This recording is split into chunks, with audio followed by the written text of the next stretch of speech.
100,000 people and over 100,000 people. I know it says public use and it says micro data. So that means you can really drill down and get a little bit more data in there, but it is a larger geographic area. And so that's just something to think about as you look at the data today or think about the data. Sort of two ways that I recommend that you look at data if you're looking at things in New York City. One little thing I would say, you could look for zip code tabulation area or zip code data from us, and we do have that. The little drawback to that is zip code tabulation, a zip code area, one area may have 500 people in it, and another area might have 5,000 in it. And so you can't really comfortably compare the two zip codes. One will have a high margin of error, the other one will have a lower margin of error. So just keep that in mind. Did I have another? Yeah, this is it. Okay, so thresholds, and Emma, thanks for putting that together.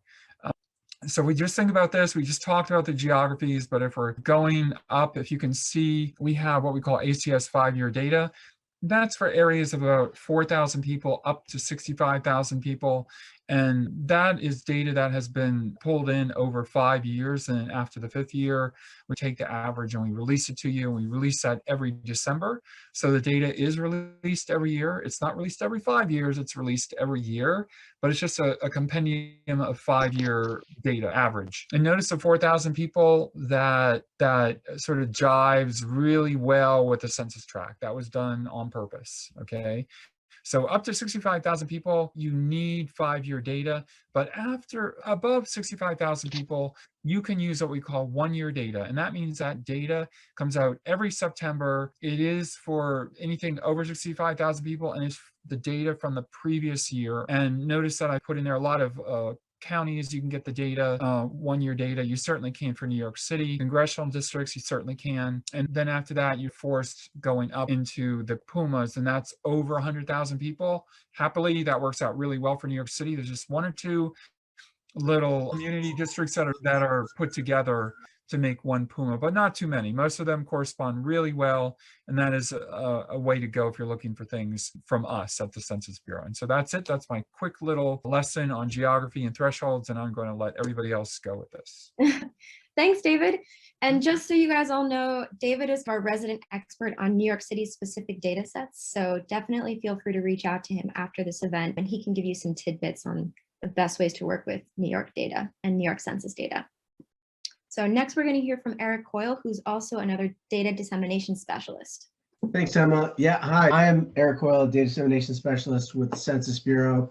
And essentially, as I put it out in the chat, that my job is to be a resource for all different types of data users out there to help them really navigate the vast number of surveys and programs that we have within our agency and that we conduct every single year, which is actually over 130 programs and surveys that we are conducting year after year.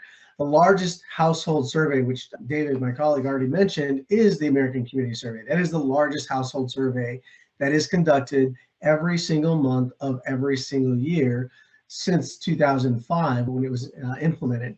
So the ACS goes out to 3.5 million addresses every single year. Okay, that averages about 290,000 plus addresses every single month of every year. And as David mentioned, these data are released every single year in our 1-year estimates for the populations of 65,000 or more, and the supplemental estimates for populations of 20,000 or more.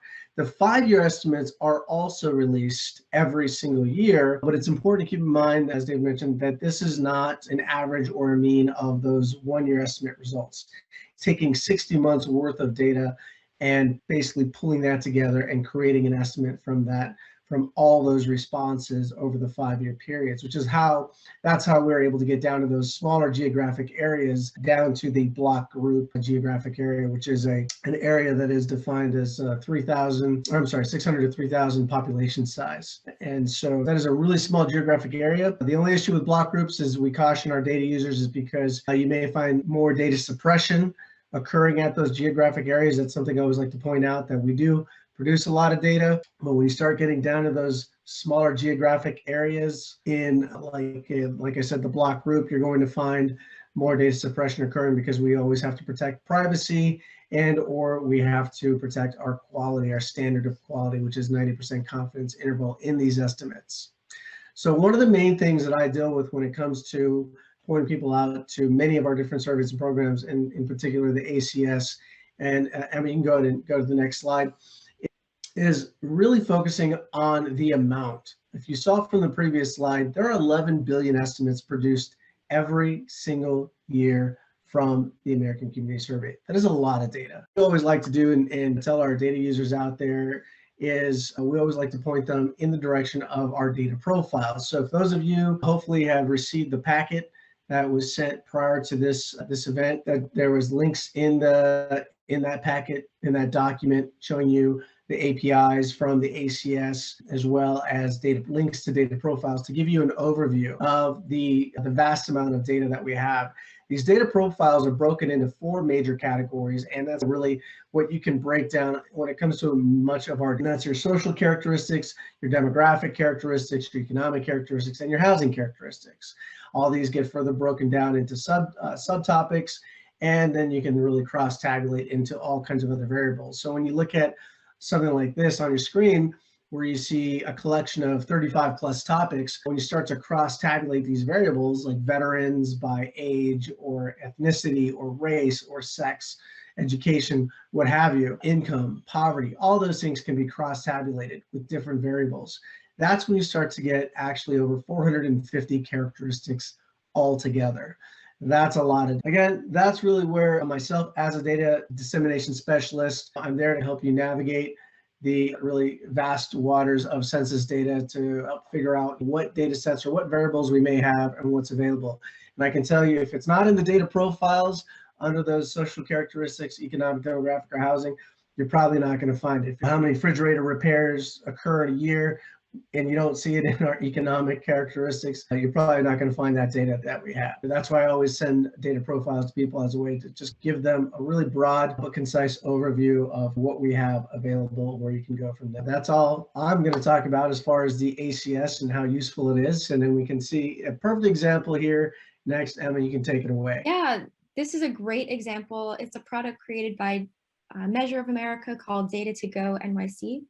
And it's a great way that kind of shows the overview of census data, how it's broken up into census tracts. And just like the previous slide Eric showed, like different categories. So you can toggle between looking at different demographic changes, housing and infrastructure, and these are all things that are collected within the American Community Survey. So we can send this out, and it's a great link to just see a more interactive version of what the American Community Survey looks like and what kind of information it provides. So next up, we're going to hear from different New York City agencies about different challenges they face and different data sets they have available.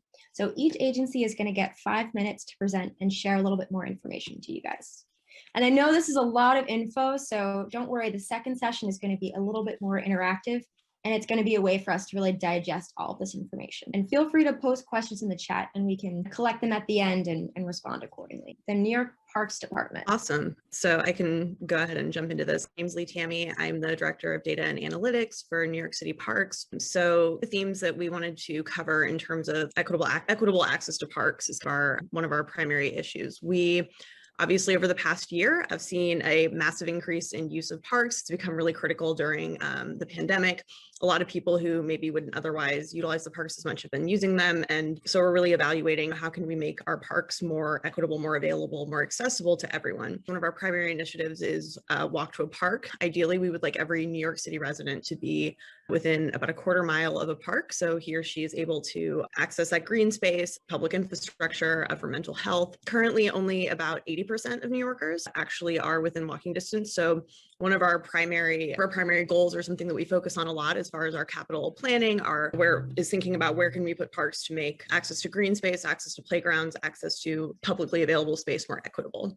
So this is the data sets that we have are our property data set, but I also included like zoning and land use as well as planometrics, just because although the zoning and plan use and planometrics aren't our data, they do give you a good sense of what spaces are actually even available, what universe of lots, spaces, et cetera, are currently there for development for parks. Yeah, I think that's pretty much, I think I pretty much covered it.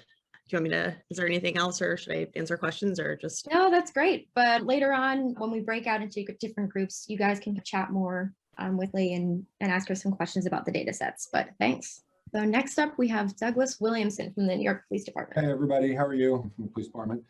So these are actually just a subset of the data that we have. Right here, we have listed the precinct boundaries and the complaint for 2020, but we do have additional data sets. We have the complaints going back to 2006, for example, and a file that's marked historic. We also have data sets for arrests going back to 2006. We have criminal court summonses.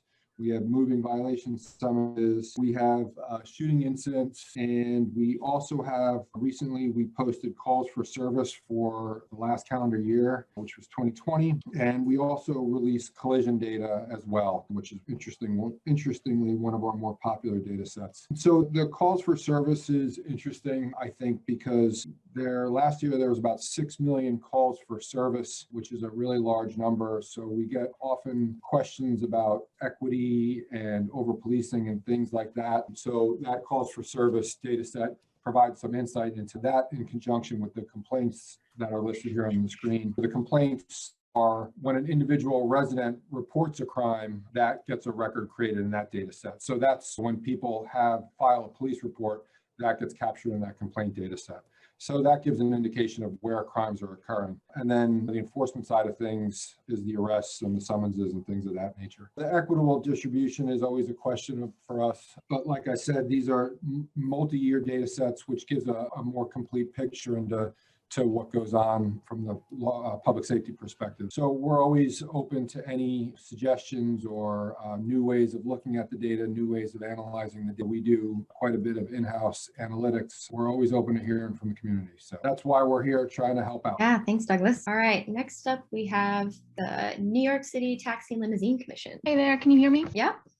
Hi, so this is Elizabeth Major. I'm the Open Data Coordinator at the Taxi and Limousine Commission. We're the small agency that regulates taxi and for-hire vehicle service in New York City. And also Ted Metz is on the line. He's one of our policy analysts. Definitely the most popular and iconic data sets that we make available to everyone are the yellow taxi, green taxi, and for-hire vehicle trip records. So this is individual trip level data going back to 2009 for yellow taxis, 2013 for green taxi, and then 2015 for hire vehicles. And so this shows you a bunch of attributes about every trip that takes place in New York City. We also have daily licensee snapshots for TLC licensed drivers. We also license the drivers and the vehicles that do for hire vehicle trips, and also the businesses that are involved in the industry. All that is available on open data. And one of the other really big and popular data sets is the current new driver application status list and the historical version of that. And so you can see the number of people who have applied to become a taxi driver or an Uber driver. We don't differentiate anymore, going back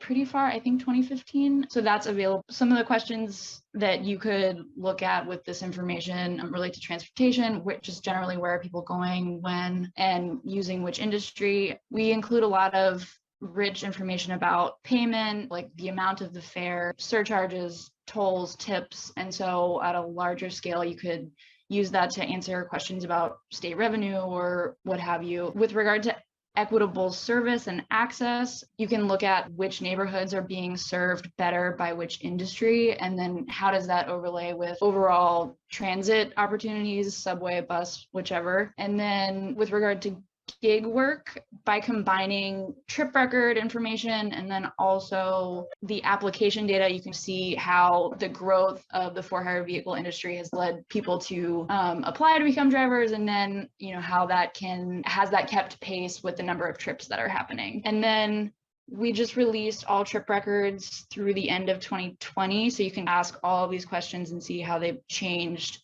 over the course of the pandemic so far. So limitations wise, unfortunately, we don't release the same level of information for hire vehicles as we do for taxis, but you can impute what it looks like. And then also we no longer release identifiers for individual drivers or vehicles, and we don't give precise locations. But even with this notwithstanding, this is record level data going back all the way to 2009, so more than 10 years of trips. And we do include a geographic identifier for each trip, which is based on the neighborhood tabulation areas, which are neighborhood approximating agglomerations of census tracts. So tying into the census data is pretty easy. So that's it for me, and I'll stick around for any questions about these.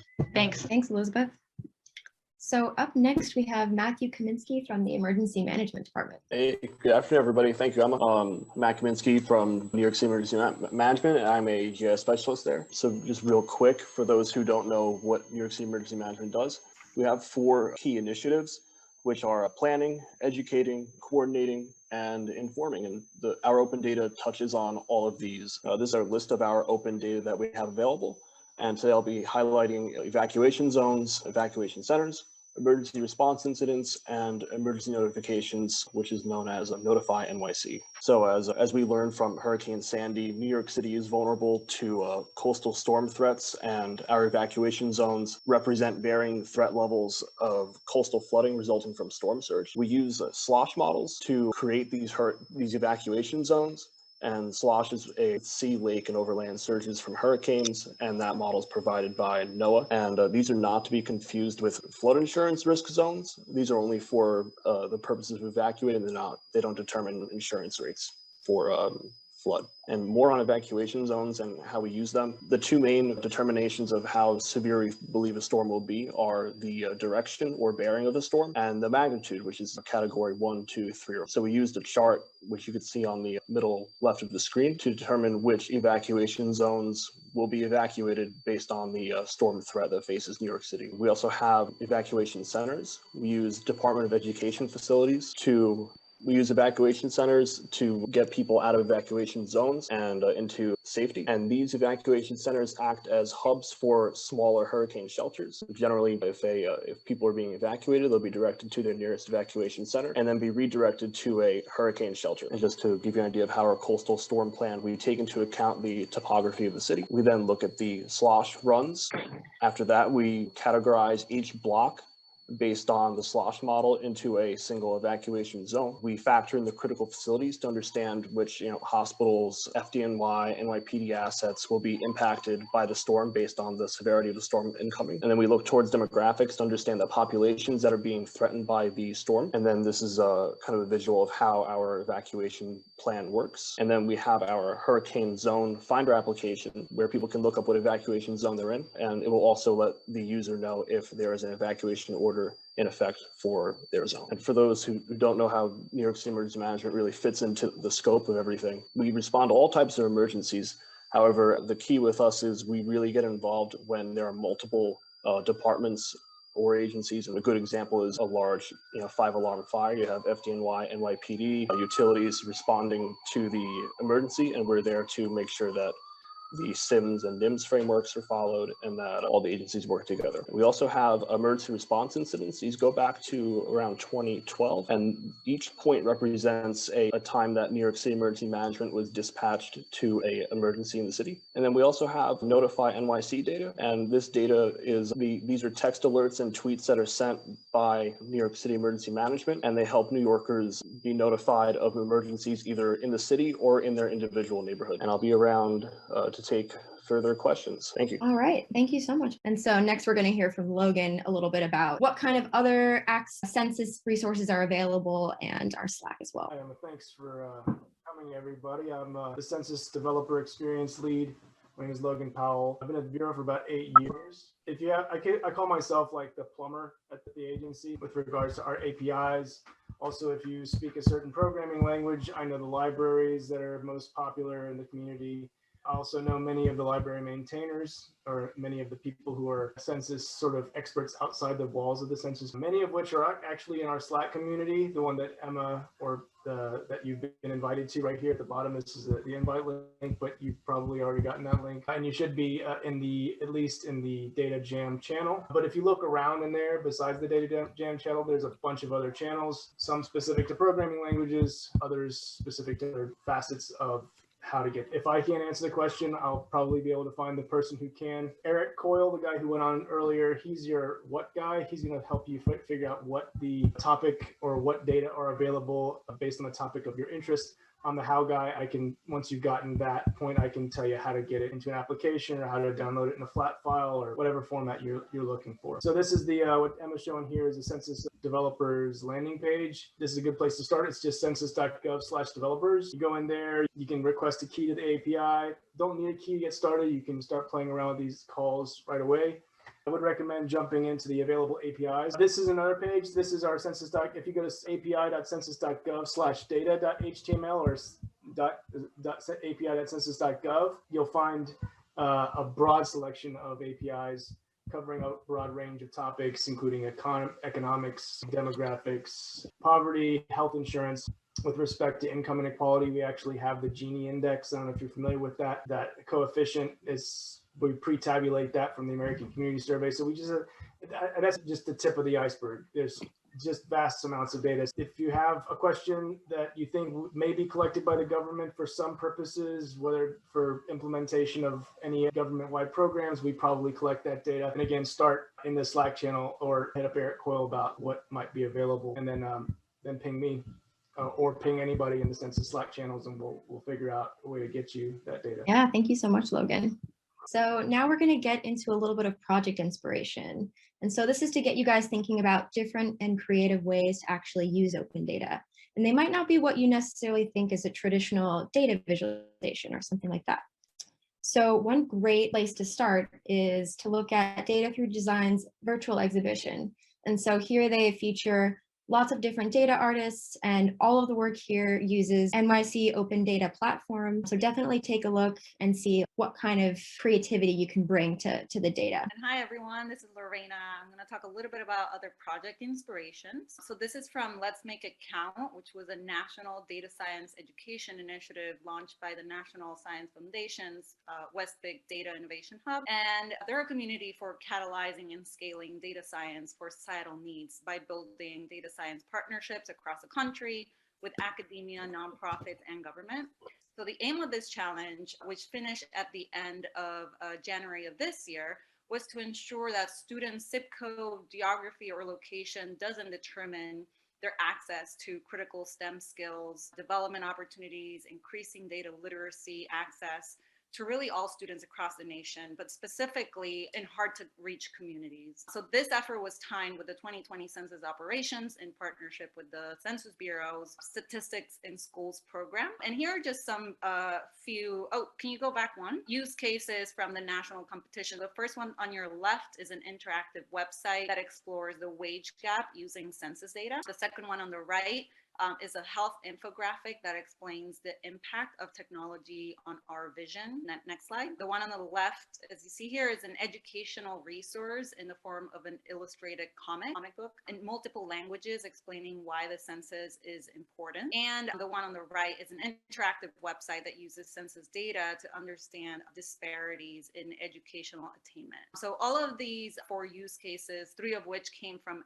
actual high school students, and the comic book actually was a research from a teacher, are great examples of how open data can be used to better understand our communities, but also to educate and generate awareness on certain issues of public interest and challenges that we all face nationally or at a state or local level. And that, of course, showcase how open data can be applied in creative ways. Here are just a few examples of that from this challenge. Yeah, thanks, Lorena. Here's another great project from the New Yorker that actually visualizes inequality and compares it to New York subway stops. And another great project by Mimi Anuya, which is a mixed media installation that kind of highlights different missing data sets. So I think this project is interesting because it talks about data without actually using specific data sets. So again, I really want you guys to think about different creative ways to think about and prompt questions with data that you have access to. And another final great project is Dear Data, which is a year-long analog drawing project. So again, think about the medium that you actually are going to use to create your projects. So it could be hand-drawn, it could be a physical installation, it could be a digital tool. So really test out, imagine, and get creative with these projects. So now we're going to get into the brainstorming session of this event. So to start out, I want you all to take out a piece of paper and marker and draw a vase. And some of your drawings might look like this. So pretty traditional vases and pots that contain flowers.